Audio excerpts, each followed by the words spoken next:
Hello, everyone, and welcome to Claris Community Live. Today, it's my pleasure to welcome back Wim Decorte from Soliant Consulting and Ronnie Rios from Claris. To get started, we do have a poll running just to get a little more information to help our presenters know what's your background with using a local LLM with your FileMaker apps. And to access the poll, if you click on the apps button, it's three little squares and a plus sign in the lower right of the WebEx window, and then find Slido, and that's where we'll be doing our polls. And you can also use that Slido for Q&A, but we have a strong preference for you to use the chat to everyone for Q&A, because that way both all our panelists and experienced developers on the WebEx as well will be able to jump in and answer questions. So to get started, Wim and Ronnie, do you want to just introduce yourselves briefly?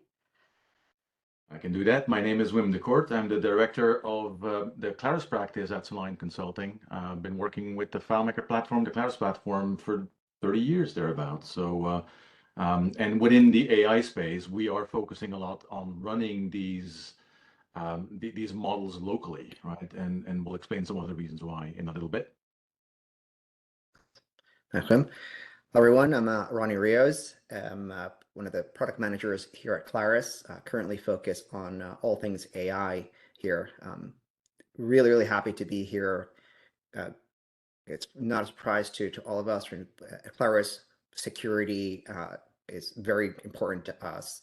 And with AI, we're really on a journey to bring the AI tools that you need to create the applications, smart applications that you require. But we also want to make sure that we do that safely and responsibly. And we do that, one of the ways we do that is by giving you the choice of how you want to engage with AI. And so having the ability to run AI locally, right, which is what Wim is going to show you how to do today, is very important to us. As a matter of fact, we just released FileMaker 21.1, and one of the really great features in this release is being able to do embeddings for semantic search on images, and all that can run completely local on your machine with what Wim can show you here today. So I'm super excited to be here. I think this is a very important topic. So happy to be here. All right, and we still have a lot of votes rolling in, so I'll let it continue a bit, but just for positioning, looks like about 3/4 of the audience have not at all dabbled with a local LLM yet.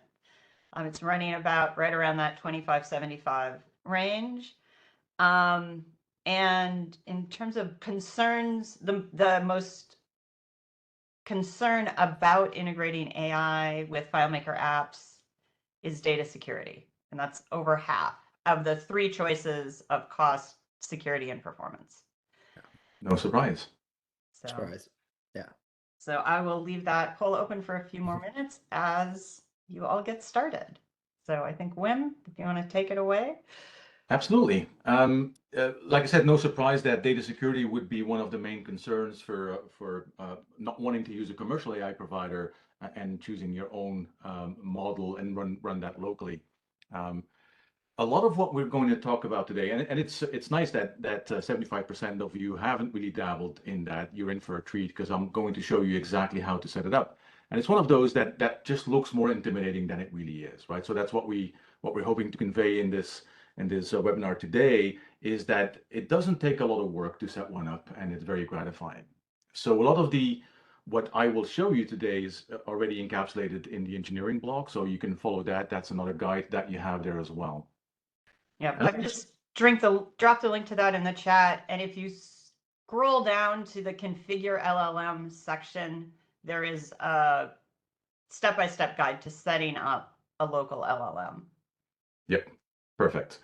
And there's also, I'll show you later, but the README that comes with the files that you can find, and I'll show you where to find them, that one has a really nice step-by-step guide as well. So that nicely complements the engineering blog.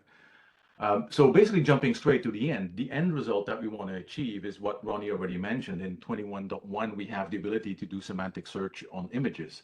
In order for that to work, the images have to be embedded, meaning you have to send that picture to an embedding model so that you have the embedding and then whenever you type in the search, if I want to find a picture, and I want any pictures that depict a colorful abstract, for instance, my natural language query will get embedded by the same model. Then the embedding for the pictures and the embedding for what I'm asking for is going to be compared, and that's going to result in the found set. So if we look in FileMaker, what that looks like, we really have two script steps that are of any importance. One, we have to configure the AI accounts, right? That's basically the setup. What model am I talking to? Where is it located? And then whenever I want to do an embedding or whenever I want to do a semantic search, I will have to use the insert embedding script step. So when you look at the configure AI accounts, what it really comes down to is the choice of provider. And we know in 21.0 we had OpenAI or custom. With 21.1 we have OpenAI Cohere and custom. Cohere has a very nice free tier, if you will, but it still is going to cost you money when you do these embeddings in production. Same with OpenAI. So this is what we're working towards. At some point we will choose custom. And what we need to do then is we need to provide an endpoint, basically a running web server microservice that will be the endpoint, the thing that we send our requests to. So that's what we're going to set up. And we'll cover that in a little detail. That script step, the FileMaker script step, is actually pretty nice. It's the first script step that is really a translation of a REST call, because that's what the script step does. When I'm ready to send a picture to be embedded, or when I send a natural language query to be embedded so that it can be compared to the pictures, this is really what we're doing, right? We're making a post call to wherever my model is running to the particular endpoints. We don't need to worry about the endpoints. The script does that for us. But the JSON body that is being sent, and that's really to drive home the point that we're making about security, is inside that body that you're sending to the model, that's where your data is, right? So you're sending your data to wherever the model is. And so that's the main reason that you may want to consider not using a commercial provider, but keeping this all inside your secured premises or your own VPC if it's in the cloud, because you're sending your data to be embedded, right? So I wanted to show you this to really drive home that point. All right. So what FileMaker Server gives us, when you install FileMaker Server, you get a collection of files that are in an open source LLM. And just to show you where you can find those, if you're installing on Windows, you can go to where FileMaker and Program Files, FileMaker Server, and there's a tools folder, right? And that's where those files are. Now you want to grab those files and move them off of your FileMaker Server. You do not want to run an embedding model or later a large language model on your FileMaker Server machine. Running these models are compute intensive, also to some extent disk IO intensive, but certainly memory intensive as well. You don't want the running of that model to compete with the resources that your FileMaker Server needs. So, the files are on FileMaker Server, but that's not really where you want to run this thing. They're just there so you can copy them to a machine that is capable of handling running that model. If we look at it from the macOS side, when you have your DMG, when you have your installer for FileMaker Server, you have those here under Extra as well, so you can copy them over. If you prefer installing them on Ubuntu Linux, it's the same thing. Once you download the zip, which is the FileMaker Server installer, you will find the open source LLM folder right there. So whatever your preference of FileMaker Server operating system is, you can grab the files and install them wherever you want, basically on the machine that you need this to run on. All right. I mentioned that basically the script step in FileMaker is a translation of a REST call. So really what these files are is they build up a microservice for you. That's the essence of what they are. So these files, and you'll note when you start poking around them a little bit, they are Python files. So this microservice is a Python microservice. And just to give you a couple of resources with that, All right, so Python, it's one of the premier scripting languages for all things when it comes to big data, data science. So no surprise, it's used a lot for AI as well. It is using the Fast API framework to basically take that Python code and express it to the world as a microservice. So if you're interested in that kind of technology stack, that's really what's happening under the hood. It's Python code, and it's built into a microservice by way of the Fast API. Another thing that you'll see as you go follow along with what I'm doing, there is this notion of mini conda or conda, and that's really there so that that microservice that will run your model is isolated from the rest of your machine, so that whatever environment that it creates for itself doesn't have any dependencies outside of that conda environment. It's a very common technique. Node.js has something very similar. Python has it too, right? So you want to isolate your microservice so that it doesn't break when you update something else on your machine. It also allows you to run multiple of these things side by side without influencing each other. So when you see some references to conda as we go through this, that's really what it all means. Now Python on Windows is not natural, if you will. It's not built in. So there are some resources available to you if you want to run this microservice on a Windows box. Totally doable. And there are some resources from Microsoft on how to get going with Python on Windows. All right, let's dive in. So we're going to be doing a bunch of stuff here from the terminal. I'm going to assume that you have already copied these files over to your machine here. And the first thing that I'll do is, as you can see here, I'm on Mac OS, and I'm in my home folder of where that is. I need to navigate to where I have copied over those files. So let me do that real quick. And do that from here.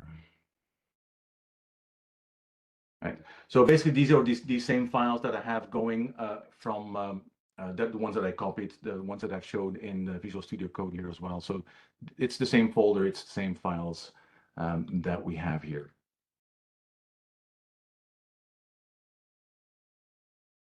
So if you go look at the settings file, this is the main file, really the only file that you will change in this whole setup. The rest of the files, as you will see, are Python files, but they're compiled Python files. So there's really no need to change them. You can't really change them unless you decompile them, but there's really no need to do anything except to work with this settings file. Now, inside the settings file, there's a couple of things that you can adjust if you want to. One of them is the port. Remember, this is a microservice, so it is going to be listening on a particular port, so you can adjust it right here. By default, the script comes with 8080. I've changed it to 8081 because I have already something else running on 8080. But the first choices you'll have to make are around security for securing this microservice. And it's right here on lines 15 and 16.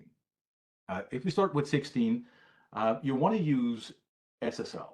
And I think that's just a given. It's a microservice, meaning it's going to go through a web server, which in this case is one created by Fast API, that framework around Python.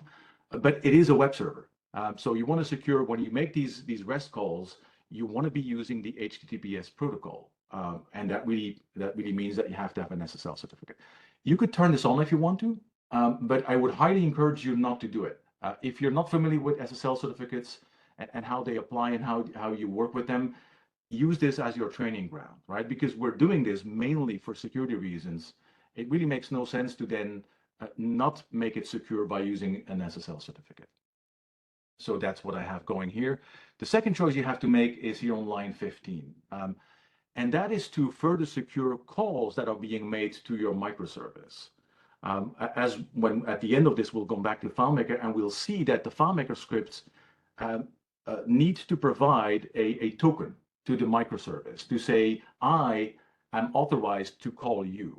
You're authorized, you're basically building in some sort of authentication to your microservice to say, I'm who I am, who I say I am, so you should let me make calls to you. And that's really just to protect that nobody else is making calls just because they can or trying to poke around what's on your network, right? So you want to secure your microservice itself by providing some form of authentication. And that is done through PKI, public key infrastructure.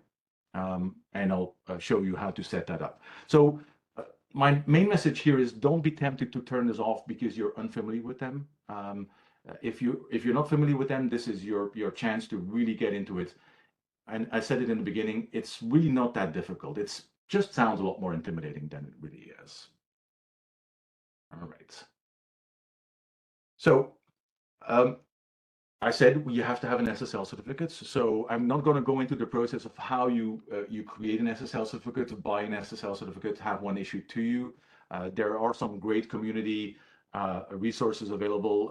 At Soliant, we have a great blog post that talks about all things SSL. So the information is out there.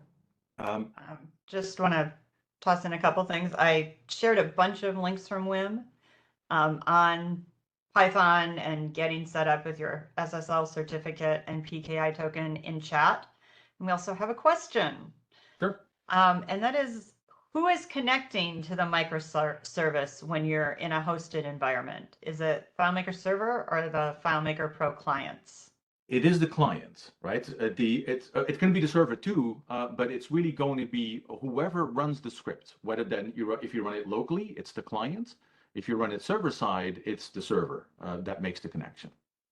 And also, if you're running WebDirect, it would be the server. Correct. Correct. So we mentioned you have to have an SSL certificate, and the microservice needs to know that there is an SSL certificate and where to find it. And if you follow with the README and the engineering blog, the way that they do this is by exporting, which is really a way of the operating system to create what is called an environment variable, right? So I've done these two. So the things in uppercase are the environment variables. And they basically point to a path where I have my SSL certificates and the key that comes with that, with the SSL certificate. That's how the microservice will know. If you were to go through the code of the microservice, you'll see that it will be looking for environment variables by this name. If you're running on Windows, setting environment variables is actually a little easier than this because you don't have to do command line.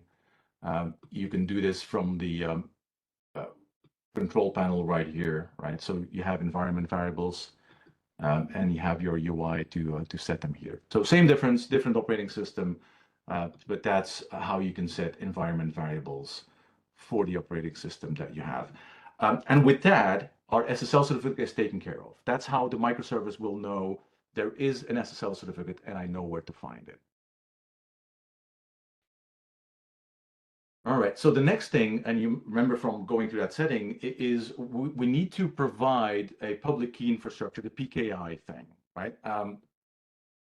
And this is actually something that was introduced a long while ago with 19.6. Your admin console can also use PKI infrastructure. Basically, you can provide a JSON web token, a JWT, to log into your admin console. So at the time, and that's what this blog post is about, there are some good information about what it really means and how you can generate the other thing that comes with using PKI as a way to authenticate into that.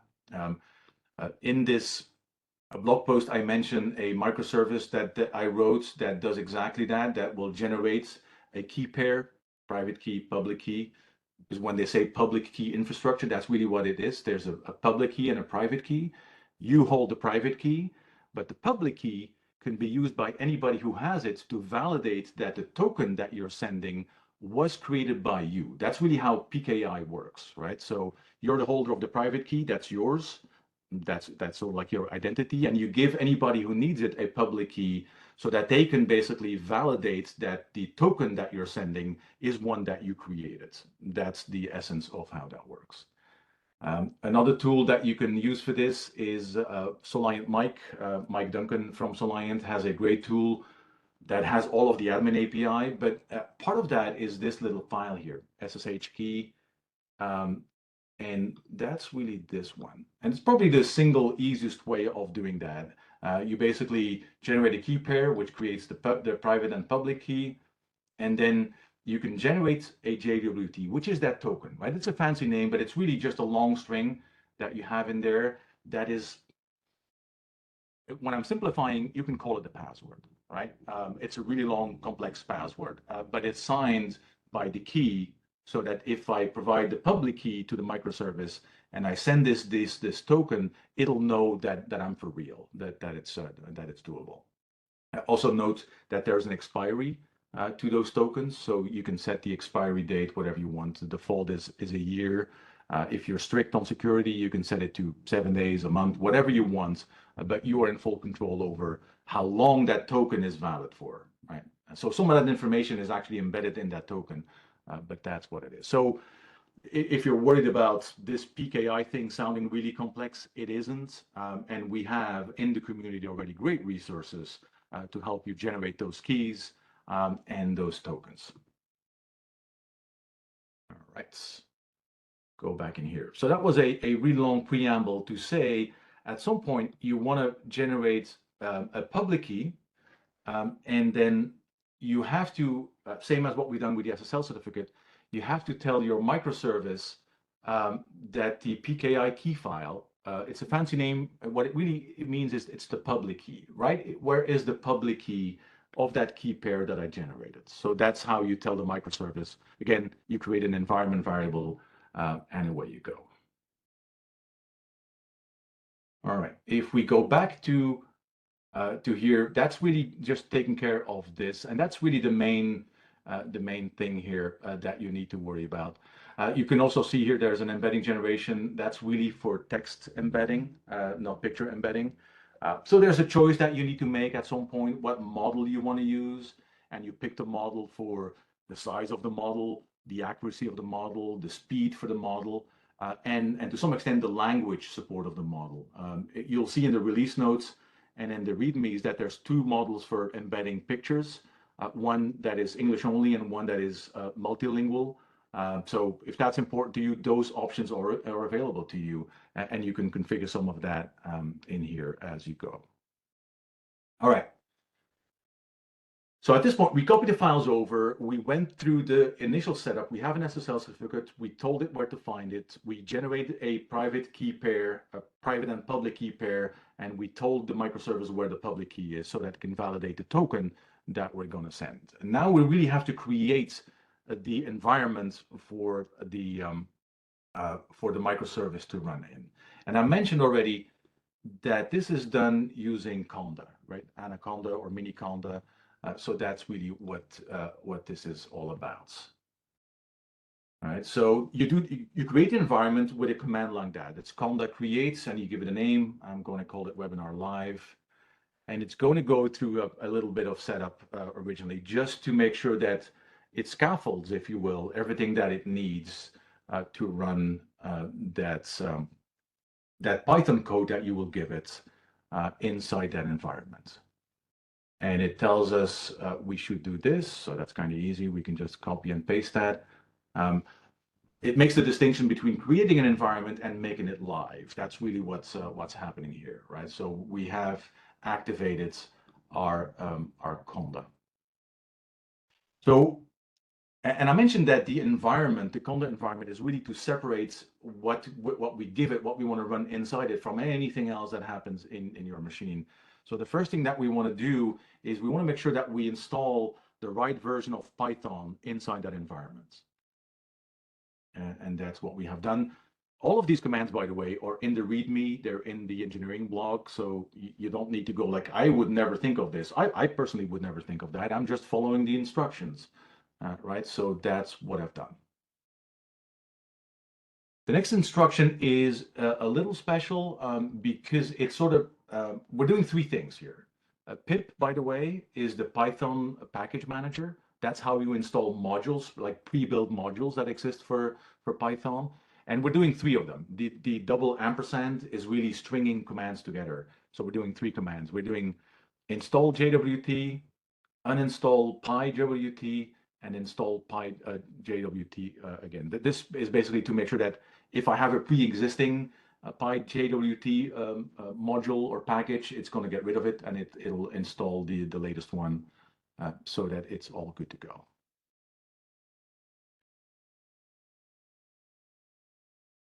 All right.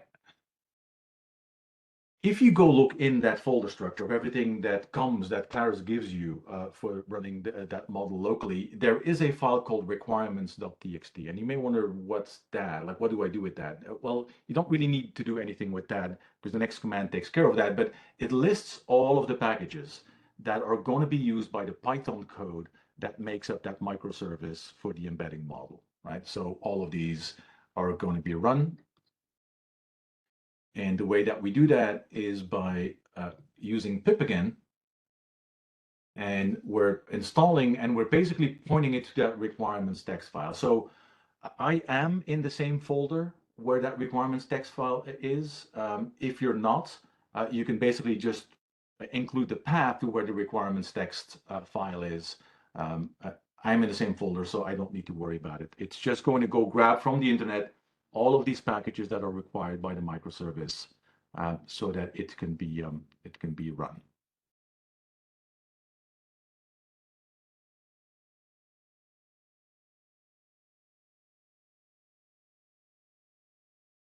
And this takes a little while. It's not too long by the time it's all said and done. Some of it will depend on the speed of your machine, clearly, but this is a good time to reinforce the message that you want to pick a machine that is capable of running models, right? And you may have picked up on this as you read up on some AI. A lot of it depends on the GPU speed more than the GPU capabilities of a machine. So I'm sure there's going to be some great conversations on the community about what machines are viable for these things. But as a developer, certainly if you have an Apple laptop, it comes with sufficient power to run a lot of these things. Windows laptops serve really well, especially if they're the higher end developer kind of laptops. Those will work really well. All right. Just related to that, I have a question. So you said you recommend not running the model on your FileMaker server, even if your FileMaker server is a recent high-end Mac with a good GPU? I don't want to be dogmatic, but pragmatic in all of these things. If this is your developer server, I probably wouldn't object to running this. For production, though, I really wouldn't. Unless you went through a lot of testing on a development server to really map out for the functionality that you're after, for the model that you chose, because again, there's models come in different sizes and requirements. The bigger the model, the more memory that it will use when you ask it to do certain things. So I wouldn't make the decision to put anything on a production box unless I spend a lot of time and due diligence on vetting on a development sandbox that I'm really not starving my FileMaker server from resources to do its tasks. Personally, as a rule, I would probably separate them out. Also, for the usual things that we always say, dedicate your FileMaker server to just FileMaker server tasks so that you can do maintenance on both of these as separate concerns. So you don't need to take your FileMaker server down because you need to do something on the model side of things, right? So I would almost by default separate them. And one more question is that does the Python microservice setup need to be done on each client, or is it a... No, it's really setting up a microserver web server. You do it once, as long as your clients can reach it. And as long as your clients can reach it through HTTPS, right? Because that's really what the script step does under the hood, then that's it. So this is a one-time, one server setup, or maybe two if you have a dev and prod box, but really it's a one-time thing. You do not need to repeat this on every single client. The clients, on the client side of things, and this bears reinforcing, on the client side, the only thing that happens really is this, right? when you configure the account, when you use the script step to point it to where your model will be running, that's really all that there is. You're pointing it to an IP address, and you will be using the HTTPS protocol. So that could be anywhere. It could be anywhere on your machine, on your network. It could be on your own private cloud. Could be in a public cloud if you want, if you really wanted to go that way. But you put it somewhere where it's secure, but it could be anywhere.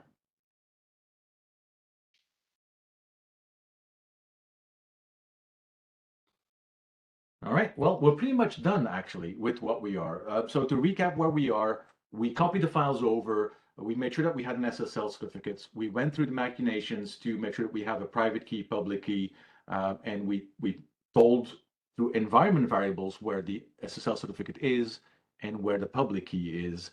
And then we basically did the installation. We set up the Conda environment, we installed Python in it, and we told Python through pib, through its package manager, to go to that requirementstxt file that comes from Claris to install all of the packages and the modules that we need. So that's where we are right now. We're done. We've installed everything. So now comes the big test, and we need to tell it to run it. So because it's Python code, we use Python to run that. And again, because I am in the same folder as where all the files are, what I'm doing is I'm telling it to run this file here, right? The start server, which is that one of those compiled Python files. So the syntax, if you see it, I'm telling Python is the executable, right? That's the one that I'm saying, I'll give you some Python code, please execute that for me. And the rest is just a path to where that start server compiled Python code is. So if I run this, this will basically now go through this. This is Fast API doing its thing, right? So it'll set up a web server on the fly. It'll create one for you based on the code, and it'll go through all of the code that Claris has written, all of the Python code, and we'll basically start listening when it's done. And we'll wait for the confirmation when that is done. In doing so, it will also check all of the prerequisites. It will check whether you have a valid SSL certificate. It will check whether the PKI is enabled, and if it is enabled, whether you told it where to find the public key. So it'll do all of that.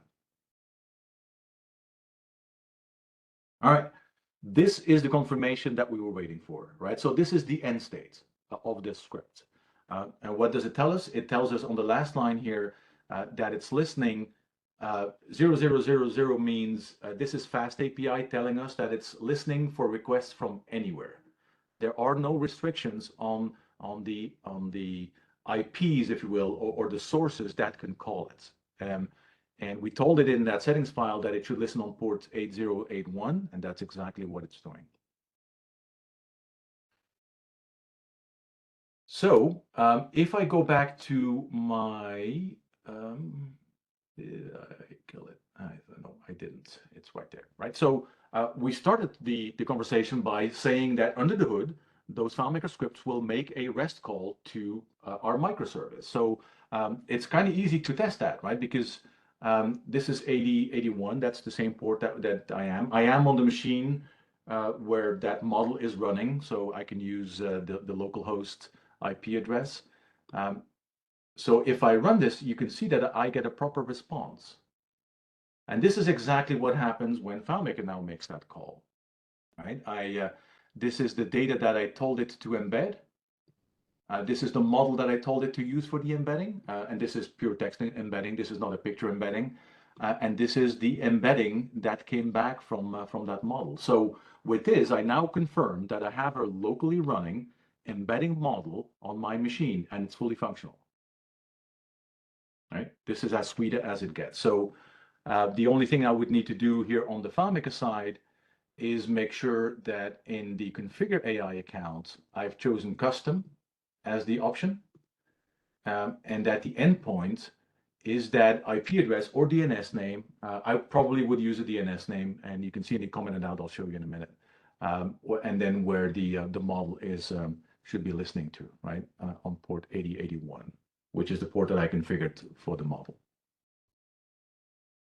In real life, if I deploy this, I would use a DNS name and any random port will do, but you need to know what the port is. But I would make it go through a DNS because then that's the DNS name that is on my SSL certificates, right? So basically, I want to close that loop as tightly as I can so that I have all the protection from the security that comes from the SSL certificate. And not just the encryption. As we know, SSL certificates give us the second option of doing name validation to check the name on the certificate against the name that you're using to call the model. But that's really just details. The bulk of the work is done, and we have a fully functional model. Now, any questions before I move on to the next thing on this? Just one that's come up is lots of people are looking for the recording, and I will just reiterate, we will share the recording to the Claris YouTube channel and Claris Academy probably later today. And we'll send everyone who registered, whether they made it or not today, an email early next week with links. But you can just watch there also.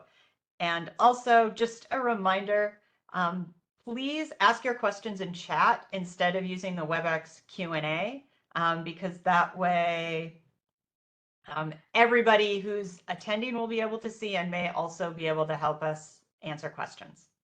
Yep, and we fully realize, we said this in the beginning, this will go fast, and it's drinking from the fire hose, right? Like if you've never done this, it does look foreign, but as you rewatch this and you take it slow and you do it step by step, when you get to this point that we're at now, you'll look back and go, well, that was easy. And it's easy enough. It's just things that we don't usually do as FileMaker developers, but it's really not that complicated. Like I said, most of the things that you need are the prerequisites, right? The SSL certificates, I know that people are somewhat uncomfortable with that sometimes, same with the PKI, but it's really just, if you go through it and if you take your time to really just read up on those blog posts that we have in the resources, you'll realize that it's actually within everybody's reach to set this up and start working it.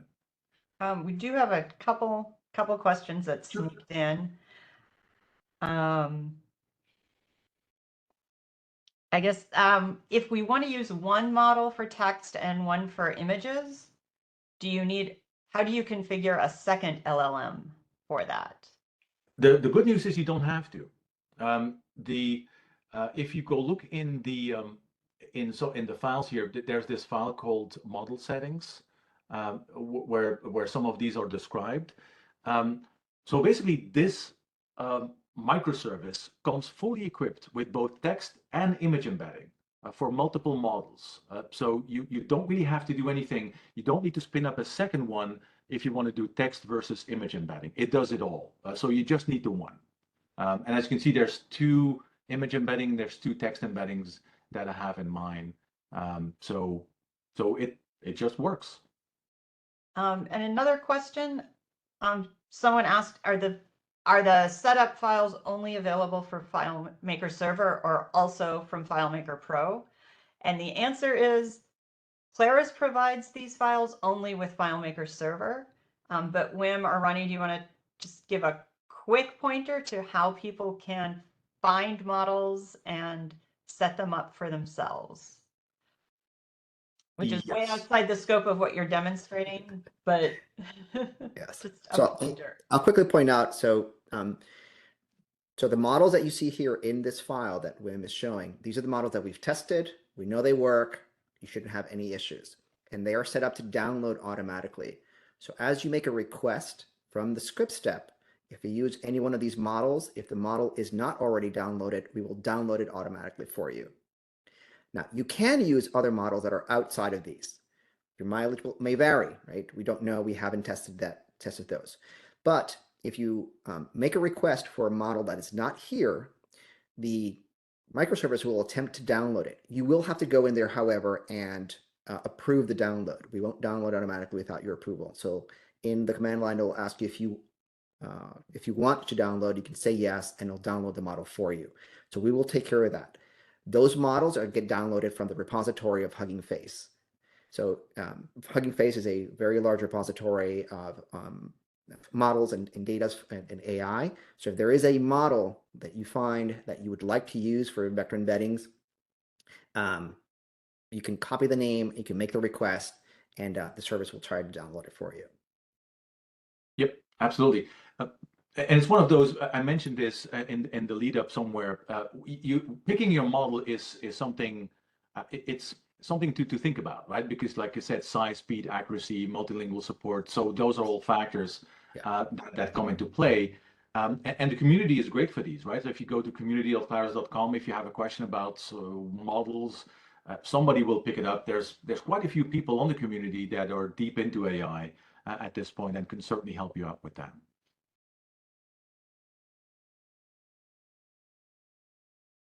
All right, so coming back to this, one thing I want to point out is that the UI here has picked up on the fact that I made a call to the model, right? So it's told me what address it came from. It's from the same machine, that's why it's 127.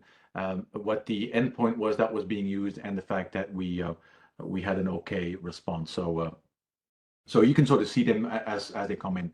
However, one caveat with this, right? The point at which we are right now, because I ran this from the command line, if I log out of my account, or if I close this terminal window, my microservice will go down because it is tied to this terminal session that I'm running right now, right? So for production use, this wouldn't do, right? Because you don't want to leave a machine logged in as a user with a terminal window open just so that you can run this embedding model.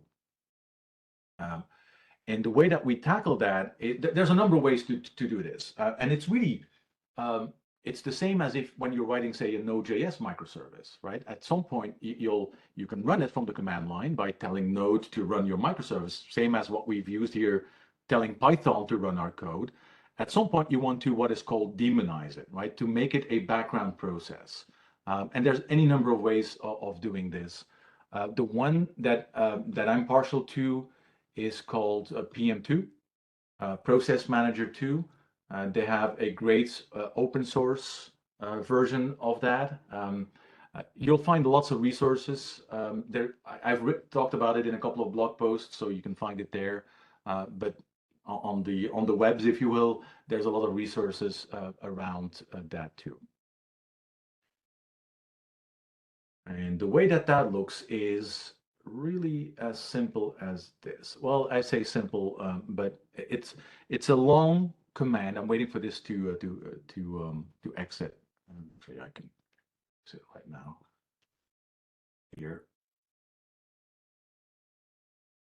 It's a long command, so I'll leave it on the screen for a little bit. But it's really as simple as you install PM2, and the instructions to install PM2. It's a couple of command lines, and it's done. They are on the PM2 website. But I'm telling PM2, which is the process manager, to start a new background process, and anything in the quotes is that exact same command line that we gave it to run it manually, right? So that's really the only thing that we're doing. We're using that same command, but we're putting it under control of Process Manager 2 so that it can govern it, so that I can log out and PM2 will continue to keep it running in the background. I'll have to give it a name so that I can recognize it. And because those environment variables that I mentioned, those only survive my current sessions the way that I've done it, by using that export command. So if I log out, they don't exist. So I basically add them at the end of this command by using the -- environment. And it's the same three things, right? It's the key file, so the two environment variables to tell us where is my SSL certificate and my key for my SSL certificates, and where's my public key that can validate the JSON web token that I'm sending over. And that's the command. And when I'm done with that, I will have something like this, right? So as you can see here, there's nothing active in my terminal, but in the background, I have this LLM 21.1, the one that the command spawned. You can see it's online. It's been running for 2 days. It's currently resting, so it's not using a lot of memory. It's using 15 megabytes worth of memory. When I start making calls to it, you'll see that expand easily to about a gig or a gig and a half of memory as I'm making extensive calls to it. So that's one of the reasons that I said it's running these models or asking these models to do things are compute intensive and memory intensive. But that is how I can take all of this microservice, and let it run in the background without me having to worry about it. It becomes a service, just like FileMaker Server is a service or a daemon, right? It's the exact same thing in the background. The nice thing about this is it'll start when my machine starts. You can set it up to basically auto start when something happens. If it fails, it can auto start. So all of the things that you would expect from a somewhat production grade service, you get by using something like PM2. And I'm saying something like PM2 because there's other ways of doing that. PM2 is just one of them, but it's a great one and it's free. So that's one way that you can look at it. But that's how it all works. So when I do something like this, this is going to go a little slow because every time I screen share, for whatever reason, my machine slows down more than I would like it to. But I have about 60,000 pictures in here. They have all been processed. They have all been embedded by that same model. That's the model that you see on here, the clip VITL14. The 32 one, by the way, is the multilingual version of the same thing. But the 14 is the English language one. Same as what we talked about when we talked about text embedding, you have to embed your pictures with the same model that you use to ask the question. I think that's obvious, or it may not be obvious, but that's really what it is, right? And you can certainly embed the same picture with different models at the same time. It's just really a matter of where do you store the embedding, right? So I have the embedding right here. That's the embedding for that particular picture. And this is the cosine similarity match. So I've set my search up to limit it to 50 found records. And this actually searched the image for anything that looks like, what is it that I was asking for? Colorful abstract, right? So you can see it did a pretty good job of finding things that are both abstract, they don't really seem to mean anything, and they're very colorful out of my 60,000 pictures. Or you can do something a little more complex, right? Where you say multiple birds on a wire. And it'll go find that. So this doesn't do a search on what you see here, the text, which is the description of the picture. This actually interrogates the picture, right? That's the beauty of doing semantic search against pictures. And it's doing a really great job of it. Question while we wait. For this model, does it understand medical terms on images? It's a really good question. And that speaks to choosing the right model, right? These models, like the one that I'm using, is a fairly generic model, right? It's meant to understand and attach dimensions or vectors, if you will, using whatever it is pre-trained on, right? So if you have medical pictures and the accuracy of identifying medical terms on those pictures is important, then you probably need to find a model that is trained on specifically on medical terms, right? So certainly you can try it with a generic model, but you would probably want to be finding a model that is pre-trained on medical terms, or a model that you can tune yourself, which is outside of the scope of what we're doing here. But that's really the answer. So you can see it did a really good job of finding birds or sitting on a wire. It never ceases to amaze me. I can spend I can blow half an hour just trying different things as I'm doing this. It's really fun. But that's it. That's the end of the presentation, really. So we went from taking the files from the server, putting it on a machine that we want to be running the model on, going through setting up, pointing it to where my SSL certificate is, going through this JWT and public key infrastructure, generating those, to doing the installation itself, right? The Conda environments, all of the pip commands, the Python package manager, so that inside that environment, I have everything that the microservice needs to basically executing the microservice, right? Basically hosting the microservice first from the terminal command inside the terminal window, and then pushing it to the background so that it's always running, even when there's nobody logged into the machine that you use to run this model on. And then running a couple of searches on our pictures.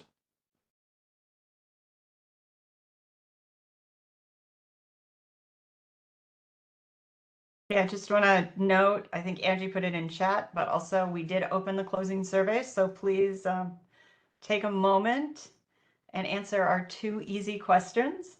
In the closing survey, again, you can get to it by clicking on apps and then choosing Slido. I'm also going to drop a link to the specific Claris community discussion thread about this community live episode. Later today or early tomorrow, I will share a link to the recording and all the resources from Wim and others into that thread. So if you missed the links as they came by in chat or want to come back and watch the recording, you can get those links. That's the kind of central place to get all the information about any community live episode. And we have a few minutes left for additional questions, so please drop those in. Yep. I just wanted to point out one more small thing here, because I mentioned the JWT, the token, the authentication, right? The way that we set up our microservice to expect a token as the authentication part of it. In the script step, that's really where it is, right? When you set up your custom and your endpoints, there's also the API key. That's really where you put that JWT. That is the token that allows you to make calls to the model.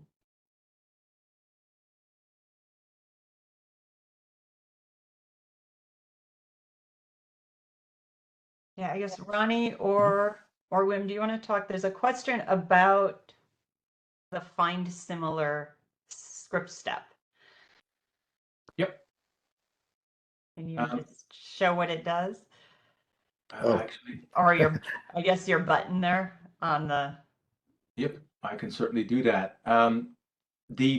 It basically does the same thing that the generic search does, right? But what it instead of me asking a question like multiple birds sitting on a wire, so instead of taking that as the input of searching against the images, what this one does, it does the same script step, perform semantic search, but it basically takes the embedding of the picture of the record that I happen to be on as the input.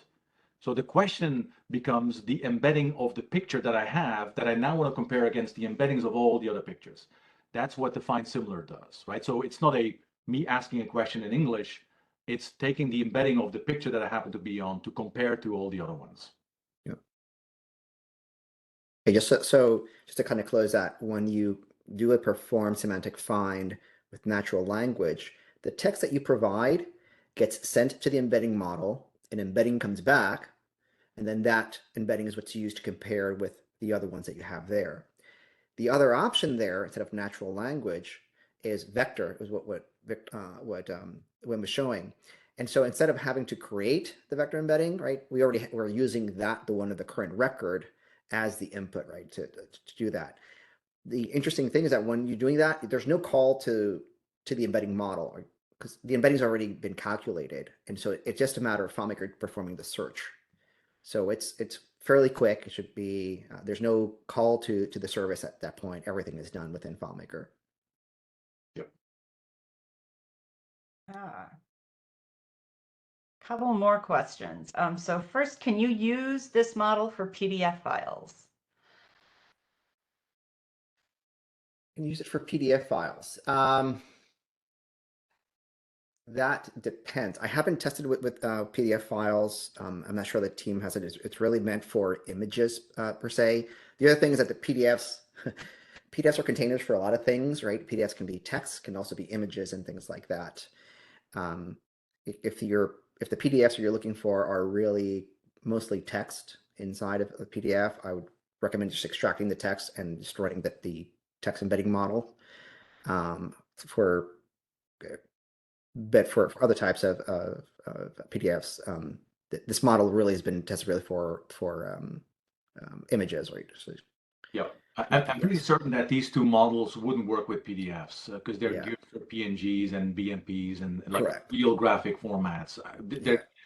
You may be able to find a model that does both, and then you'd have to test it to see whether you get the expected results. Yeah. There's a question there. So okay, there's two questions in one. How big are the images? And I'm hoping that's asking Wim how big his images are, I guess. And then the other one is, does it matter if the images are stored internally or externally? I'll start with the latter question. Actually, all of these are stored externally, remote container storage, because that's my default, right? So that doesn't matter. And I would say, if you're storing any kind of pictures, do use the remote container storage. It's faster and it's better. The model, I believe, has an upper limit for a picture of 100 megabytes. Mine are fairly small. I think mine are a couple of megabytes each, something like that.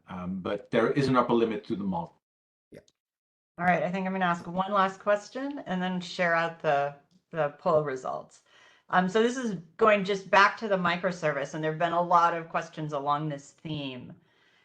So where do you install the microservice? So for example, could someone install it on their organization's web server in order for it to be accessible to all the FileMaker users in the organization?